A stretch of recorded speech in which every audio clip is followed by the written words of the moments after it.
Hello అండి, ఈరోజు మన రెసిపీ చామదుంపల ఫ్రై. ముందుగా చామదుంపల్ని శుభ్రంగా కడిగేసుకొని ఒక గిన్నెలో వేసి ఒక 2-3 విజిల్స్ వచ్చే వరకు ఉడికించుకోవాలి. అలా ఉడికిన చామదుంపల్ని తొక్క తీసుకొని ఇలా చిన్న ముక్కలుగా కట్ చేసుకొని ఇందులో ఒక స్పూన్ కార్న్ఫ్లోర్ వేసి అన్ని ముక్కలకి పట్టేలాగా ఒకసారి బాగా కలుపుకోవాలి. ఇప్పుడు ఒక నాన్ స్టిక్ కడాయిని తీసుకొని అందులో ఒక 2 స్పూన్లు నూనె వేసి నూనె వేడెక్కిన తర్వాత మనం కట్ చేసి పెట్టుకున్న చామదుంపల ముక్కల్ని మొత్తం ఇందులో వేసేసుకొని బాగా కలుపుకుంటూ వేయించుకోవాలి.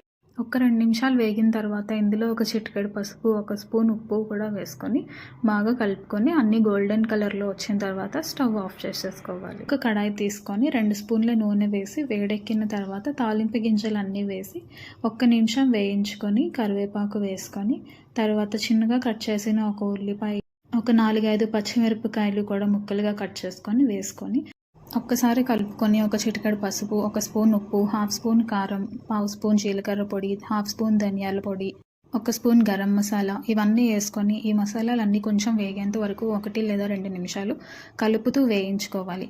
ఇలా వేయించుకున్న తర్వాత మనం ముందుగా వేయించుకున్న చామదుంపలను కూడా ఇందులో వేసేసుకొని బాగా కలుపుకొని ఒక్కసారి నీళ్లు చల్లుకొని మసాలా అంతా ముక్కలకి పట్టిన తర్వాత స్టవ్ ఆఫ్ చేసేసుకొని కొత్తిమీర చిన్న ముక్కలుగా కట్ చేసుకొని వేసుకోవాలి. అంతే అండి, చామదుంపలు ఫ్రై రెడీ. దీంతో కాంబినేషన్గా స్పైసీ మసాలా రసం రెసిపీ కూడా కింద లింక్లో ఇచ్చేస్తున్నాను, ట్రై చేయండి. ఛానల్ని సబ్స్క్రైబ్ చేసుకోవడం మర్చిపోకండి.